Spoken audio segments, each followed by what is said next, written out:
Well, good morning, good afternoon, or good evening, ladies and gentlemen. Welcome or welcome back, as the case might be. My name is Dalibor Petrovic. I'm a partner at Deloitte, and over the last few years, I have had the pleasure to host this series of live webcasts that we're putting on primarily for our technology leadership audiences, but also for those curious and interested in all things enterprise tech.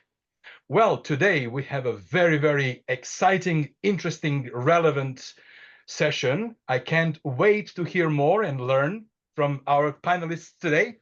Before we do that, I wanted to ensure that you all know this is a live program. We are now right at noon Eastern on this Tuesday, June 4th, 2024. And given this is a live session, this gives you a chance to actually engage with the conversation. So using a Q&A function of this Zoom platform, please feel free to submit questions and comments. And with that, we are going to jump right into it.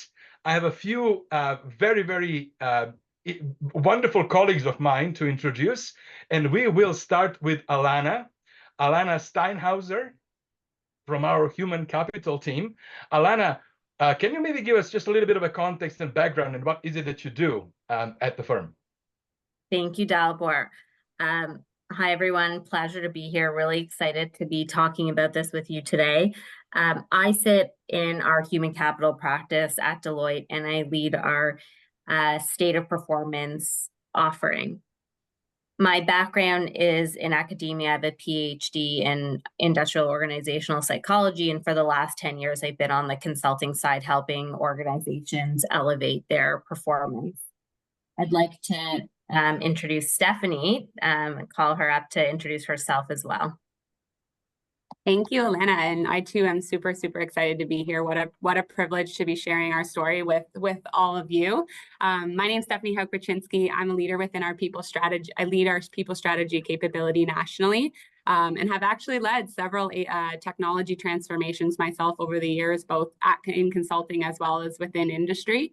And I wake up honestly every day with human sustainability on my mind as a way to how do we really think about making work better for humans, and so that they can show up to work and perform at their best and be them best selves, play to their strengths. So I'm super excited to share those stories with you today and hopefully inspire you to think differently about technology and transformations and state of performance in general. I'm now going to turn it over to Tessa. Hi, everyone. I'm Tessa Virtue. I'm an executive advisor at Deloitte, having spent over 2 decades on the world stage representing Canada as a figure skater. I'm now translating that obsession of being my best and being the best into the corporate realm and helping others unlock their potential and elevate their performance at work. This is fantastic. I love the conversation. I love the concept. I actually am a firm believer that we who are in corporate world, in leadership roles, that we also are athletes in a different domain, but athletes nevertheless. So I'm very, very keen to learn how we're going to be combining the best of these both worlds in the conversation we're going to have today. So with that, I just want to get going. So Alana, take us away. Thank you. All right. I want to take a step back first and reflect on where we are collectively in the world of work. I'm sure it's not a surprise, but we live in a time where sustainable human performance is paramount. Yeah. The irony, though, is that it wasn't too long ago that we heard CEOs and senior executives discussing the importance of work-life balance, supporting mental health, and actively exploring a 4-day work week. But as the economy took a dip and things got tough, the narrative shifted. Suddenly, productivity became the focus, and the pressure to be physically present in the office intensified. The conversation about well-being, mental health, and human performance were silenced. It seems like a paradox, a dilemma of sorts, that work performance and well-being cannot coexist. But let me assure you they can. In fact, it's actually the opposite. Let's take a look at where we currently stand. A staggering 48% of workers are burned out at work. 74% struggle to disconnect from work in the evenings, on weekends, and on time off. And a Microsoft survey revealed that 153% increase in double booking, multitasking among workers. My question for you is, how many of you are on Teams and email, eating lunch, and doing all the things while listening to us today? That's a great Another question. date. People can be putting thumbs up on their reactions for this. I'll drop a reaction to that first here. Look at this. There we go. Look at them come. Yeah. Very. These are actually very concerning and staggering numbers, Alana. I think that you are raising a very, very timely and critically important questions here. Agree. There's one more that I think is everyone will relate to. We actually did a survey of over 600 Canadian professionals, and over half of them reported that focusing more on their work performance every day would actually jeopardize their well-being. This is even more paramount in the context of technology programs. I'm going to pass it to Stephanie to talk through what this actually looks like in the context of large technology programs. Stephanie, over to you. As I look at all of you here today, and I really reflect on what Alana just shared, I consider the work itself and the work that we all do, whether it be transformation work, whether it be leading large teams, whatever it may be, there is a really important layer here, especially when we think about technology and large transformational programs, and why this is so important and so critical now. Some more kind of critical stats: around 41% of traditional teams have really struggled to keep up with the pace of how digital teams work. Anyone who's lived it knows it's fast-paced, moving, quick, and big decisions all the time. 74% of workers agree that the boundaries and norms and structures around that no longer work. And it causes us to struggle to be able to keep up with the demands of large technology programs. And finally, 50% of jobs in Canada, in some regard or another, will be affected by technology in the next 10 years. So while we're still implementing and thinking about technology from that lens in the state of performance, there's this other side of state of performance that could be when we actually start to think about how we show up at work and how our job is impacted by technology itself. And I think even more staggering than that, when we start to think about the context of technology and specifically in implementations, we know as a baseline often that 25 to 40% of technology implementations actually exceed budget and schedules by more than 50%. Wow. Right? Wow. This is a wow. Like I know the statistics that say that 70% of typical technology transformation programs are not successful, as in they've either went over the budget or over the time, perhaps, or scope unclear. But this statistic that 25 to 40% fail so massively that they exceed by 50%. This is a staggering statistic. Wow. Mm-hmm. And of course, there's, Dalibor, I'm sure you can even relate, there's multiple and different ways that this can be, attributed to. And technology leaders would share that, sometimes it's because of unclear objectives, or the purpose was never clear from the beginning, or, perhaps there's ineffective decision making amongst the team or the leadership, or misalignment even to begin, starting there. Yeah. Perhaps there's ineffective ways of working and teaming and amongst the crew, or burnout, as Alana just mentioned. If the baseline is burnout in general, as we face day-to-day work, and then you pile on top a big technology transformation, you can only imagine that burnout is going to continue to grow.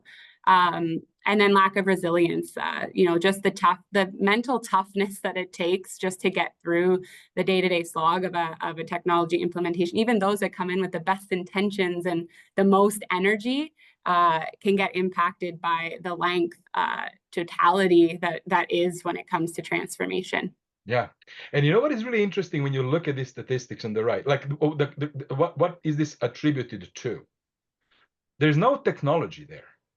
What is this attributing to is people and clarity of purpose and objectives, and in a fixed way, like it's on a people side. And why is this important to highlight? Because like I remember the times where technology itself was a challenge, like flaky, unstable, back in the 1640s when I started this. But now, like technology works. Technology is work. That's not an issue. The challenge here is how do we as people, how do we as humans approach this transformation? How do we, mobilize behind those transformation? How do we, continue with our ability to be resilient throughout it? So I just want to highlight that majority of these issues are actually related to actually the human side of transformation, no longer technology side of transformation. Yeah, 1000%. The humans that do the work are truly at the core. And I think it, transitioning to the next thought is just around that. When we think about the project life cycle, I'm sure everyone, and I'd love to have some thumbs up if this looks familiar to you. But for those who have lived any kind of implementation or transformation, I'm sure this view has come to your forefront at some point or another. And the truth really is, what we're saying here is that technology, like projects are hard, right? Like they're long and hard. And you go in with this, this idea that you've uninformed optimism, right? And often informally known as the honeymoon stage. You just think about all the great things that this is going to do for the organization at large. And then slowly, as the project starts to get, going, the uncertainty starts to build, and perhaps there's some frustration that starts to, form amongst the team, the sponsorship, the ways of working.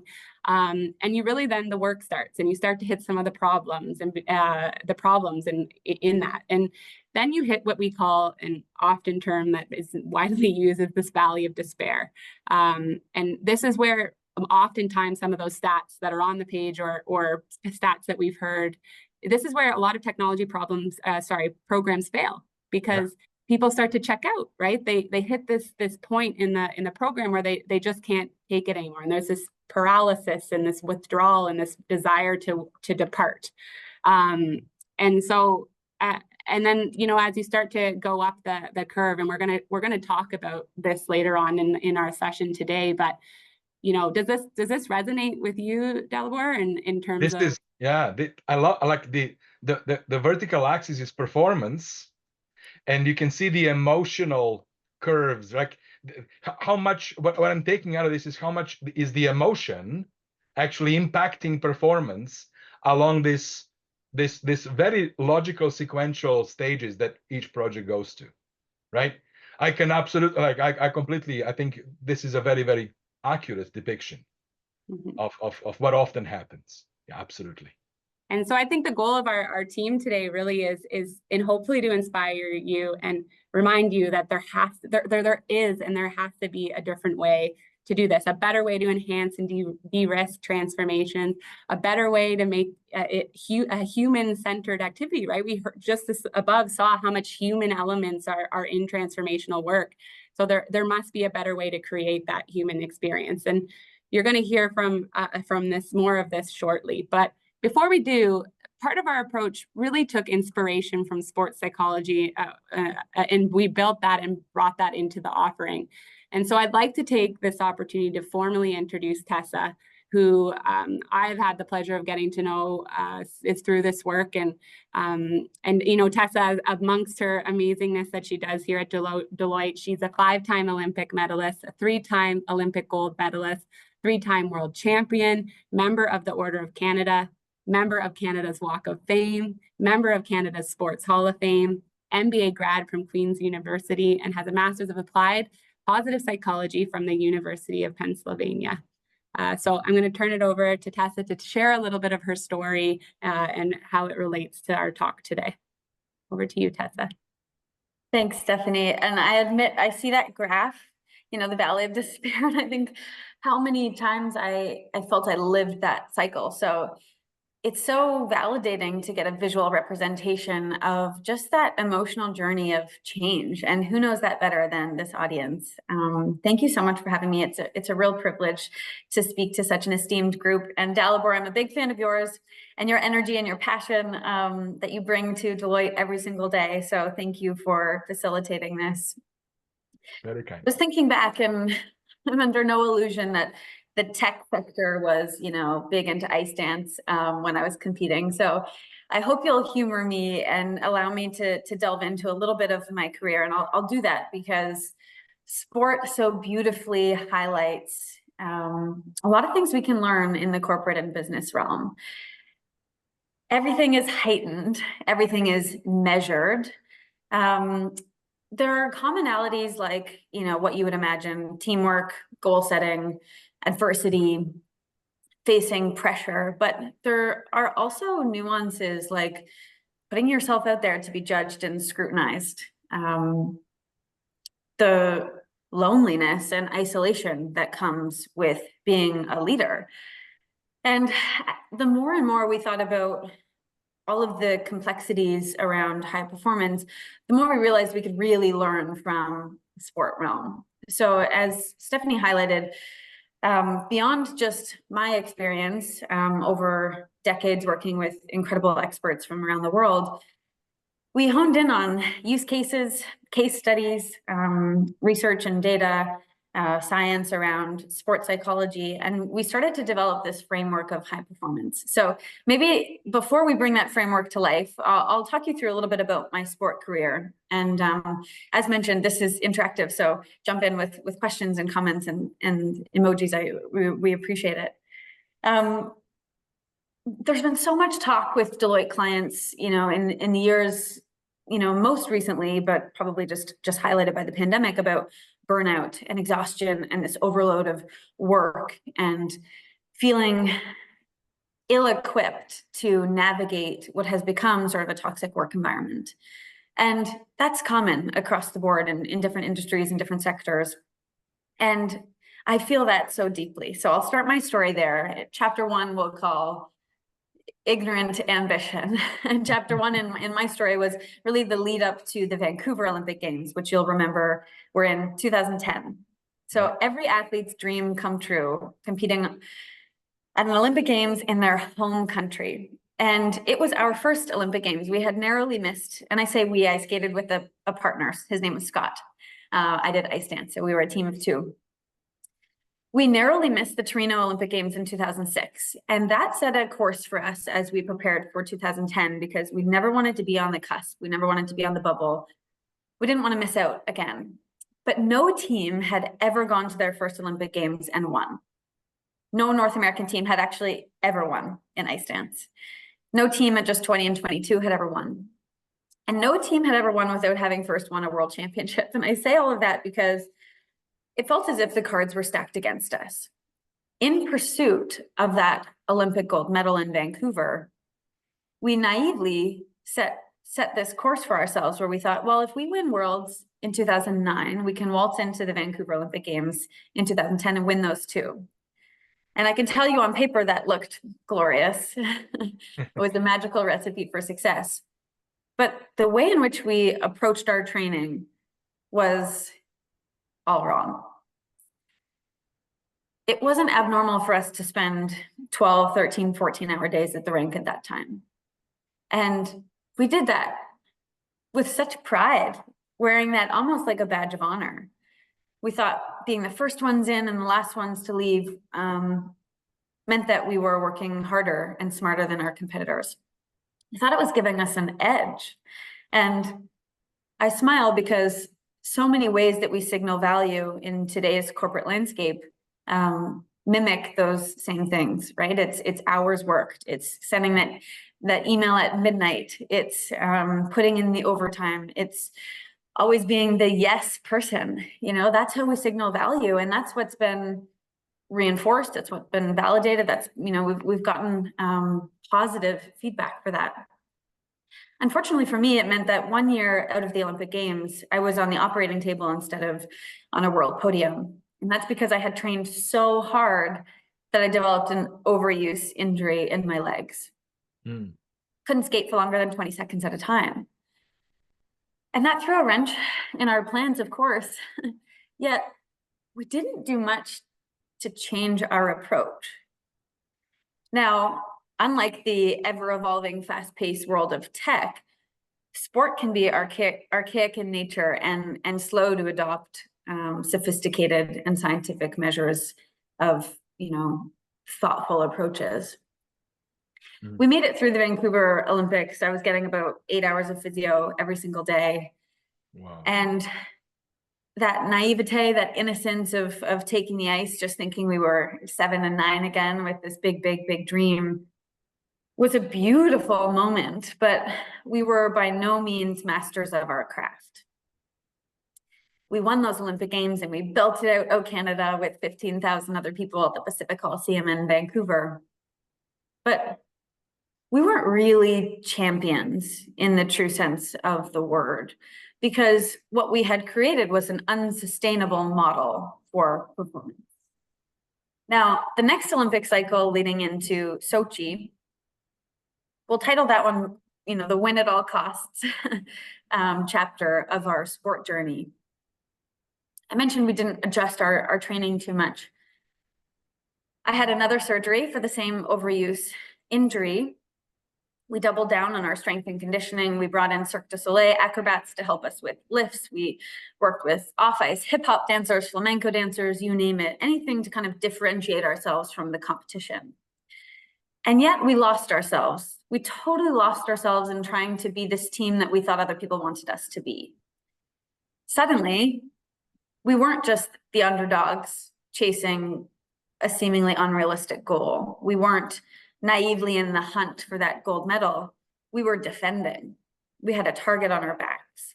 And as you all know on this call, the moment you set the bar for high performance at a certain place, it only rises. The expectations only mount. And that pressure can sometimes feel extraordinary. It can feel overwhelming. We lost ourselves in thinking that anything less than a gold medal at the Sochi Olympic Games in 2014 would have been a disappointment. It would have been a complete failure for Canada. We would have let people down. We had lost the plot as far as our purpose. We were no longer attached to our why we really wanted to perform, what we got out of it, what we found fulfilling and rewarding. We were chasing a target. And again, we were surrounded by a team who really only valued the end result. So I was encouraged to push through the pain. I was encouraged to spend 12-hour days at the rink. There was no holistic measurement of me as a human. It was just what can I achieve as an athlete? It was encouraged to suck up the pain and push through it. It was positively reinforced when we didn't complain.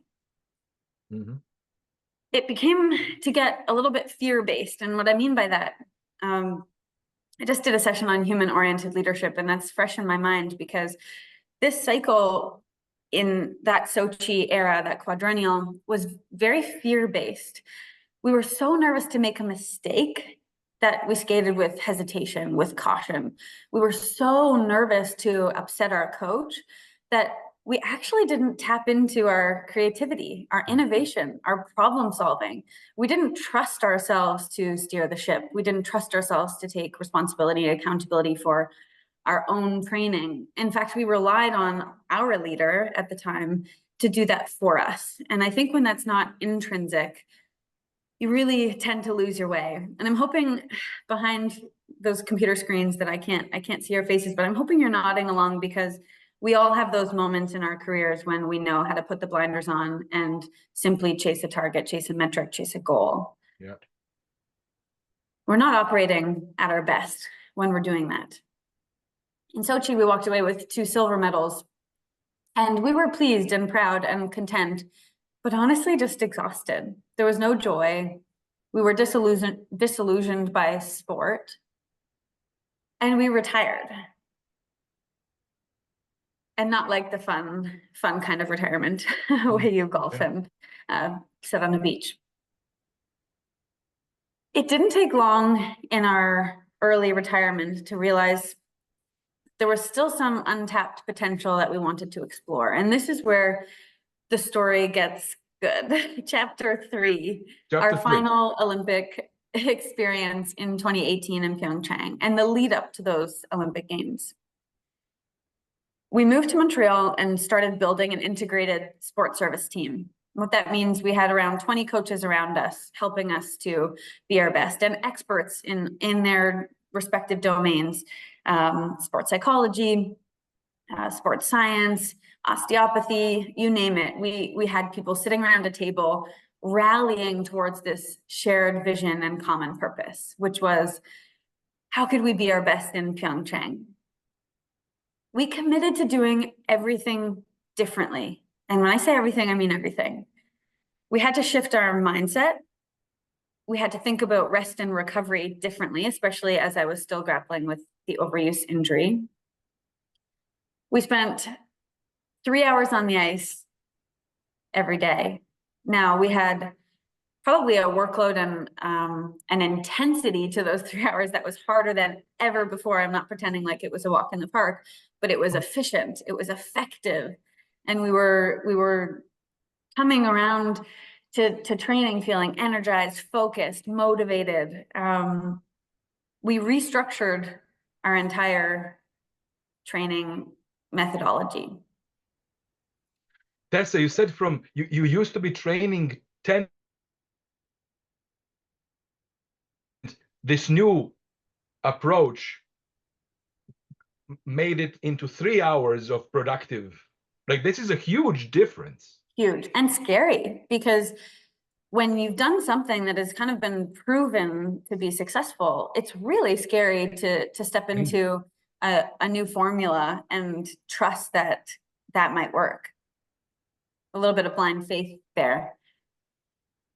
We gathered a bunch of data and we committed to being really comfortable in the uncomfortable, because anytime you chase something that means something to you, there's stress and pressure.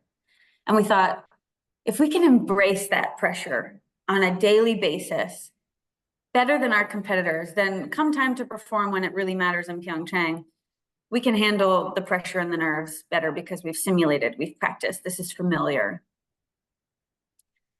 I talked about that kind of fear-based mentality and culture and environment that we had experienced around Sochi. We put a team around us that empowered us, that allowed us to live our authentic, best athlete lives, and that really wanted us to use our voices. So we started operating as if we were the CEOs of our business. We started rallying around this shared vision and shared purpose, and it really took it upon ourselves to bring out the best of the coaching team around us. Instead of being afraid of making mistakes, we started chasing excellence instead of perfection. And you can imagine in a sport like figure skating, perfection is the goal. You cannot make a mistake when you have 3 minutes every 4 years to compete against the best in the world. And yet, when we took the pressure of not being perfect off our shoulders, that huge, heavy weight, we were allowed to skate with abandon. We were allowed to skate without caution. We skated freely, with joy, with this newfound confidence, knowing that we could handle anything that came our way. This chapter, we also, I think this is where the idea of really sustained and sustainable high performance came to life for me, because we also changed our skating mechanics. And I won't go too deep into that, but it's almost like learning to write with the other hand. We had spent 2 decades developing these habits that were ingrained. The way that our brain recruited muscle patterns was a certain way, and we had to totally unlearn and then retrain our bodies to skate differently. Now, there was a long period of time when that didn't serve us. We didn't skate fast, we didn't skate smoothly, we didn't skate in unison because we were so confused and we were in this time of transition. Eventually, because we committed to the process, we started seeing the gains. We started seeing that speed, the power, the unison. Our skating took off and improved in a way that we had never seen before. We made gains of about, I don't know, I would say between 15 and 20%, which is huge. Wow. Wow. And one time I asked our coach, I said, why did no one think to do this with us sooner? Why did no one think to change the way that we moved? And he said, because you were winning. Why would we? Why would we stop and change the way we did things? Because you were winning. It was working. And I think about that in this context, especially with tech transformation, in that you need to disrupt yourself. You need to risk. You need to take the risks in order to explore the possibility of doing things differently, even when they're seemingly working, because you never know what's around the corner. You never know what potential is, yet to be unlocked. So you were winning, but you were winning, but it didn't sound it was going to be either healthy or sustainable, right? Absolutely. And I don't think we could have kept winning. Yeah. So I'm not sure those methods that worked for us in the past could have worked for us in 2018. We needed to step up our game. We needed to focus on new strengths and new exploration of capabilities. That final Olympic chapter really sets the tone for the very foundation of our state of performance program, which is the antithesis of that chasing that I referenced earlier. It is operating in a state of excellence. It's finding tools, strategies, coping mechanisms to elevate your performance in every way, to be accountable in new ways to your team, to yourself, to embrace feedback differently, to feel like you can hit the crossroad and dig deep and look inward and think, I can handle this, I can do this, and look to your colleague and your teammate and say, we can do this together because we have proactively built resilience. I'm eager for Alana to start diving into our design principles around state of performance, but I thank you for the time to share this very personal story, because on the heels of retirement, I ended up after business school doing a master's of applied positive psychology. And what's been so rewarding in that is actually getting the research and the data and grounding a lot of my lived experience in scientific knowledge. And so as I think about bringing this to life for clients and the workforce in Canada, I'm so inspired and excited about what opportunities are out there. I think these marginal gains that sometimes seem daunting are actually very within reach. We just have to commit to the process of excellence and commit to the process of disrupting ourselves, commit to the process of elevating performance despite that valley of despair, and maybe actually leaning into it, knowing that that can be a competitive game changer. So I'll pass it on to Alana for now. Thanks so much, everyone. This was such a moving story. Congratulations, and thank you for sharing it with us and with our audiences. Absolutely. Alana, over to you. Thank you. I totally agree. It's always a pleasure and a privilege to listen to you and be inspired by you, Tessa. So I want to talk a bit about our state of performance framework, which you see on the slide here. Through our collaboration with Tessa and other experts in the fields of social psychology, resilience, we've developed a new approach, a bold, courageous answer to challenging the status quo. It's not about asking people to work more, solely focus on productivity. It's about something different, something transformative.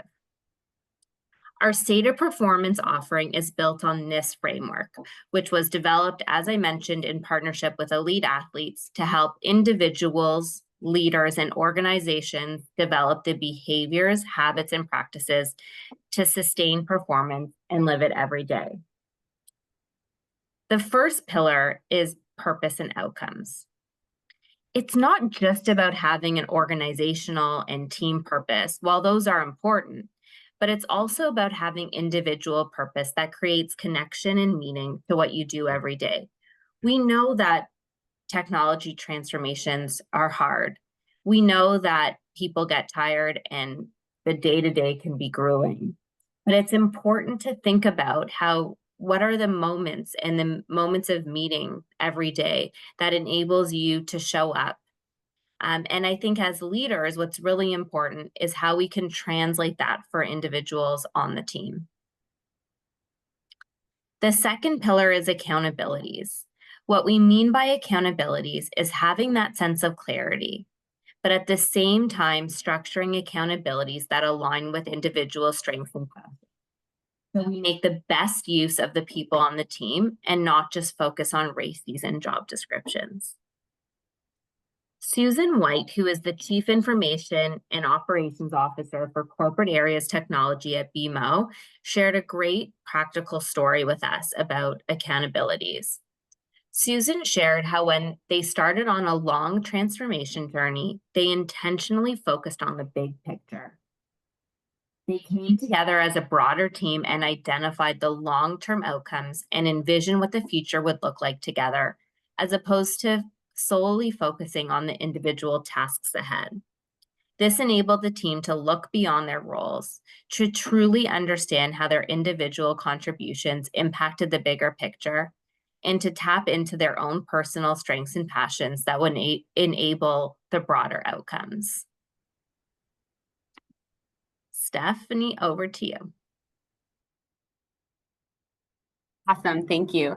So the next pillar is ways of working, and this is really about structuring the way we work to focus on the things that really matter. And this means looking at the actual work itself, the individuals that are doing it, and making sure that it aligns to the direct outcomes that you're trying to achieve. I often reflect on, and I'm sure, again, I'd love to see some emojis if you agree, but think of how many times if you've ever felt that feeling where you feel like you're spending more time in meetings talking about the project than actually doing the work. Yeah. Yeah. I think we've all been there, rightfully so, in different capacities. But this really, in essence, is about how do we reimagine that? How do we think about what we're trying to achieve and rework the way that we're working towards it to drive better outcomes, not for our own selves as individuals, but also as our teams. A good example of this is Shopify did something pretty bold in 2023, where they actually canceled most of the meetings in calendar and actually allowed employees to repurpose or re-add those meetings as they felt fit or where they thought they needed to go. Yep. And in essence, this freed up 76,500 hours where they were previously set to meetings that could be repurposed for other things. Incredible, right? Just what you just said last. And I love this. It's the old adage, what should we stop doing? Yeah. What should we start doing? What should we continue doing? And there is one more these days. What should we automate, right? So stop, start, continue, but also automate. How do we liberate human thought for where our value actually can be most realized, but best realized, right? I love that step. Yeah, and I love the how do we automate, and I think that thinking about transformational journeys, I'm sure we could all probably have millions of use cases of where we can think we could start doing exactly what you said, even just test scripts as an example. Yeah. The next one is around building resilience, and as Tessa mentioned this above, this is really about effectively leveraging strategies, tools, coping mechanisms to thrive under pressure, manage our energy, and develop that mental toughness to face challenges. And, you know, whether it's Monday to Friday and we've experienced that, whether it's through a large program or a special project, it's super important to be able to have these tools in our toolkit so that when the goings get tough, we're ready and able, because they're going to come regardless. And actually, just as Tessa mentioned, we shouldn't avoid it because there's so much that we can learn in that too. Something that we do at Deloitte and some of our project teams and clients that we work with is what we call a dark cloud assessment. And what this really is it allows us to consider all of the things that would go wrong in a transformation and allow us to proactively address those issues before they happen. So what if this happened, and how would we as a project team or sponsorship team respond as a way to help build some of the resilience within the team and get ready for those tough moments or tough situations. The next one is culture and relationships, and this one is particularly important in the sense of it's really that overarching environment or sense of community and belonging and support that allows us as employees and humans to create that collective accountability and meaningful connection and focus to impact. When we think about projects, this in itself is a micro culture of where we're really, and it's really important to have that sense of community and belonging, and that everyone on the project team feels that they're well supported, are able to show up and be their best and play to their strengths. And they can clearly, as Alana said, see how their role at an individual level plays to the overall purpose of the program. The last two, there's one that's on the slide and then one that's sort of invisible in the sense of not on the framework, but so important. But first, habits and practices is really that underpinning of all the pillars and how we set up to be able to sustain performance. And Tessa mentioned this as mechanics. So what are the mechanics that we have to learn or unlearn in order to be able to enable or live the framework as we've described it? And then below, and I think probably many of you on the line are in this role is leaders. And leaders are truly the linchpin in all of this. And without a strong leadership, strong support, being able to lead the path forward in this space, set the example, you're almost dead in the water before you can even start if you don't have that strong leaders at the forefront. And one of our examples is a healthcare example. Our client was on a transformation journey and the team was experiencing low engagement and performance across the board. By considering a state of performance and looking at the pillars, the delivery team was actually able to enhance performance by enabling resilience, enhancing ways of working, and fostering deeper relationships amongst the teams. The outcomes that were relevant here were really this idea of mental resilience, being able to deliver a challenging program, and stronger teaming to execute together. So that's just a little bit of the framework, and I'm sure there'll be some questions when we get to the Q&A to kind of elaborate in space, and we welcome you to do so. But I wanted to bring back the view that I shared in the previous, and going for gold and going for go live. I'm sure while both are very different in totality, there's a lot of relevance to how we feel when we're going to go live. And anyone that has experienced the go live and the go live cake, which is always my favorite, it's an exciting journey and it is an end goal, and we're sometimes so focused on that, we forget once we get there, we forget the totality of the journey to get there. And as I mentioned before, we know that this is the typical journey, right? We know that even with the best, most prepared, most enabled, and most successful teams hit the valley of despair. It is just a reality of big, large transformational programs. And what we really imagine, and I think there's a double click here when we click forward, is that what we're saying is that when you can apply a state of performance to that,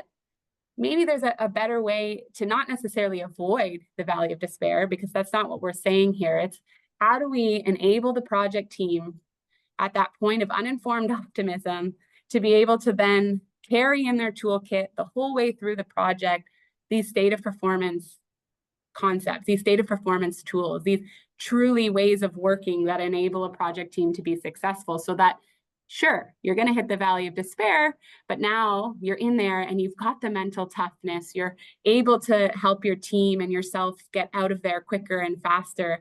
And maybe actually even when you're in there, you're able to actually learn more, because you're in a state of being able to think about maybe the failures in that moment that got you there and how you're going to change that story going forward and see it as a learning opportunity. So we're not saying that by applying a state of performance, you're not going to hit those tough moments. In fact, we encourage them to still happen, but you're enabling the team to be able to address those challenges in different ways right from the onset of the program. And you've actually set up the team to be thinking from a state of performance and well-being, so that the toughness is maybe spread out and not as, the valleys aren't as deep when you hit them. So maybe I'll just pause there. Dalibor, I'd love your, you know, what I really like about this is, and I think this is actually very honest and genuine commentary that you just had. Like, the state of performance play is not about avoiding valley of despair. It's about minimizing the disruption. It's about continuing to be energized in a sustainable way to go through these phases together better, I think, right? And that's really, I think, honest and important to say, that this actually will improve performance. You will go through the uninformed optimism and informed pessimism, and you will be going through valley of despair, but applying those principles can help sort of smooth these curves and position you for improved outcome ultimately. So I think that we should go for questions. So for the audience, please feel free to submit any questions or comments you might have. There are a couple that I want to actually address right away. Question number one, actually, that came through early on is, do you guys have any insights about how Deloitte people fall into those statistics and categories at all? Is like, would you consider that to be like industry-wise? Do you have any stats on that? Yeah, so I can take that one.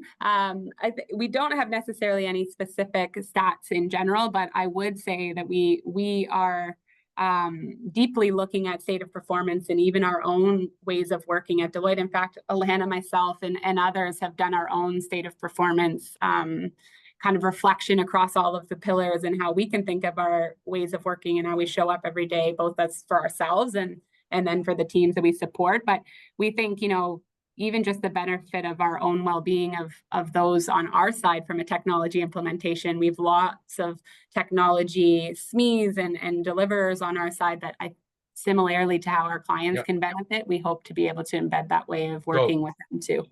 Living it ourselves. Exactly. A couple of other questions. Tessa, you mentioned to chase excellence instead of before you chase perfection.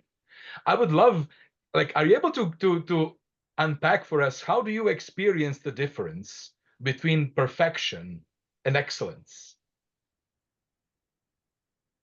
One of the things, well, there are a couple things that come to mind when you frame the question that way. One, we needed to learn what it meant to be an 8 out of 10 very consistently. Okay. And it's counterintuitive, but if we could be an 8 out of 10 really consistently, that was actually superhuman. When you think about that level of excellence, and if we learn to quantify that in different ways.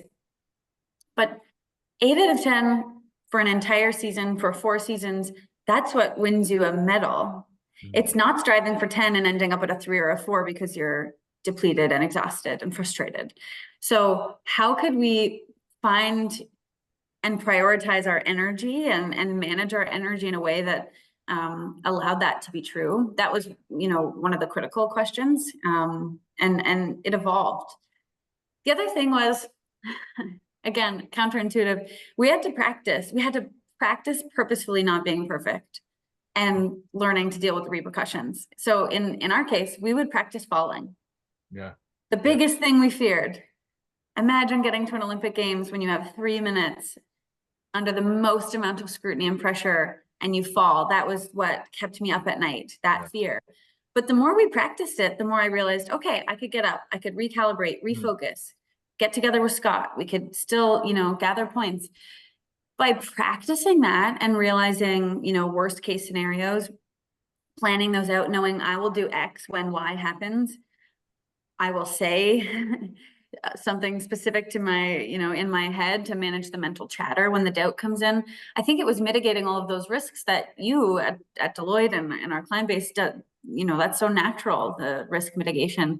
By doing that, it allowed us to reframe what perfect meant.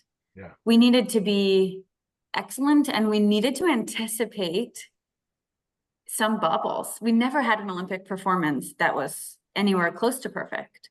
But we could handle the mishaps better than our competitors, because I watched them in practice, and when things went wrong, they stopped the music and started from the beginning. They didn't practice, handling the mishaps. So we really reframed mentally what the ultimate aim was, and perfection just wasn't attainable. It was such a waste. It was rearranging deck chairs on the Titanic, trying to chase perfection.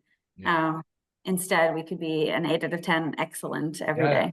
It's a clear distinction. Like what you're talking about is a sustained, gradually improving ability to actually operate at a high level, where then jumping from 8 to 10 is a smaller margin than if all your energy goes into trying the 10, bursting through it, burning through it, and failing. And I think that to me is a very, very, very important difference. Thank you very, very much for clearing that up. We do have a number of questions from the audience coming. The question was very tactical about, like, how do you actually do this on a project? Is there a particular project role that you see take on the role to be this state of performance champion? How do you actually make this real? Stephanie, Alana, whoever. I'm jumping because I love that question so much. Just like in an athlete's world, you have a coach there to help you. We look at it very much the same, in the sense that state of performance we offer as an accelerator as part of all of our, as an option for all of our technology programs. And what that means is having dedicated support. People are so busy day to day that it can be hard to play that dual role. So it's about bringing in a couple of experts at the right moments that matter to create that state of performance. The other piece that I'll say is the project sponsorship is really, really important. So part of the role of the state of performance experts that come into the project is enabling that across the leadership team. We know, based on our research and every person that we spoke to, this leadership is the most important part of bringing this to life. And so it's really wrapping our arms around the leadership of the project team, making sure that they can model, walk the walk, talk the talk, make sure that they're kind of enabling it from the top of the house. And it feels to me, especially when we talk about the right side of the framework that talks about resilience, culture, and relationship, those are the elements that are persistent. Like those need to be actively pursued throughout the project, right? So there are elements at the beginning, I'm sure, to set up the right vision and objective and assign right accountability, but then I can see how this actually stays on for the duration to really maximize the value. Is that fair? Yeah, that's exactly it. We talk about it in terms of moments that matter. And so how do those pillars show up and how do you bring them along, particularly when we hit the valley of this despair, or there's people on the engagement team that are maybe disillusioned or having trouble showing up. Like, how do we come in? We know those moments. We know it based on the literature. We know it based on our experience. We know it based on the research. So we come in to make sure that those moments are handled appropriately to foster, enable, and maintain the state of performance. And I'm certain that as you double click on each one of those 6 elements, that there are particular tools and particular approaches that are thought out, exercises and so on and so forth. I am particularly interested in resilience, because I think that actually, I believe, is emerging as one of the most important attributes for any one of us, like today and especially for tomorrow. Things are going to be hitting us only faster, and disruption is going to be only bigger, I guess. So I would love if you can comment on, like, what are some of the maybe ideas, thoughts, techniques, but good practices that you have observed to actually help strengthen resilience? How would you even think about that? A lot of our work, we've been developing our thinking with a third party who has serious expertise in the resilience field, and that's been enlightening. I think, especially on the heels of the pandemic, we think about resilience in a very reactive way. We've been thrown into the fire, we've developed some coping mechanisms, but have we proactively fostered a sense of resilience, both individually and collectively? Are we actually flexing that muscle and practicing those habits and behaviors that lead to operating in a more resilient fashion? Because in order to effectively respond in times of pressure and stress, we really need to have practiced things like mental toughness. I mentioned mental chatter.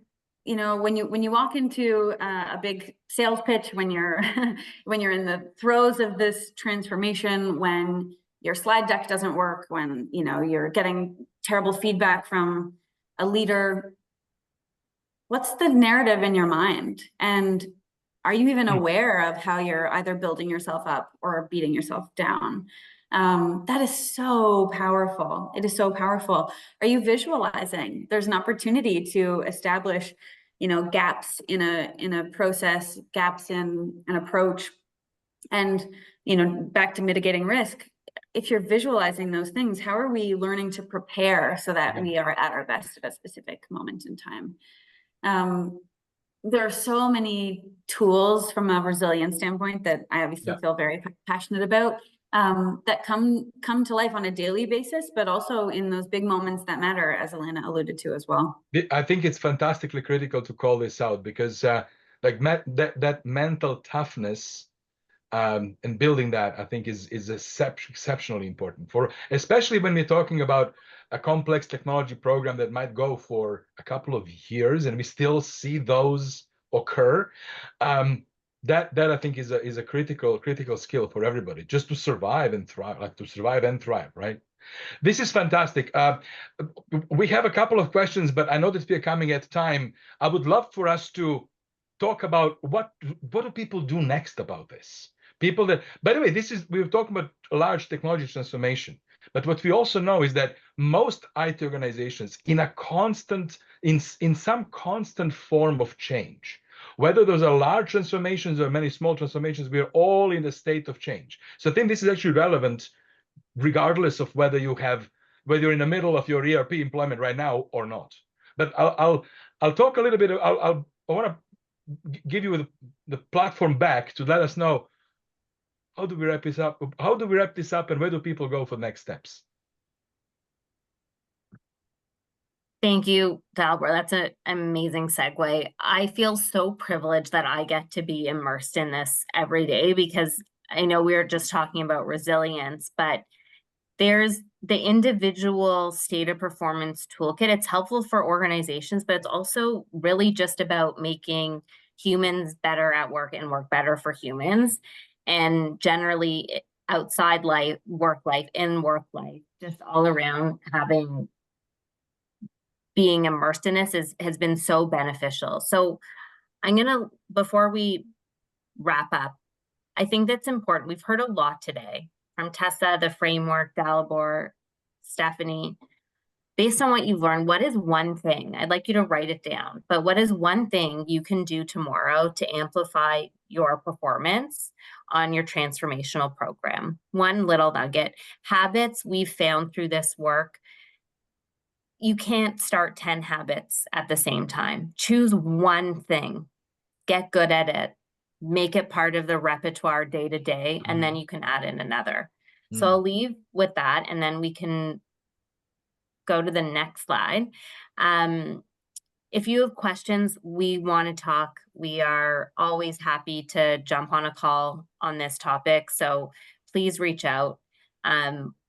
Whether it's about, to Dalibor's point about a transformation or other domain, I think that the state of performance is an important conversation to be had, given, if I take us back to where we started, kind of the world of work today, it's never more an important time than it is now.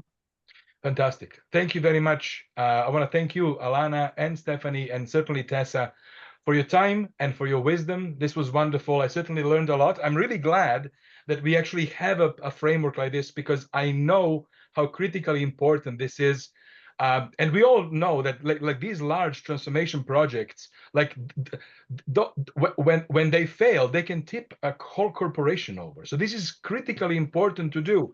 for our people, but also for our organizations. So thank you very much for sort of opening up the hood and letting us peek into this cool thing that you guys are cooking. Thank you so much for sharing it with our audiences.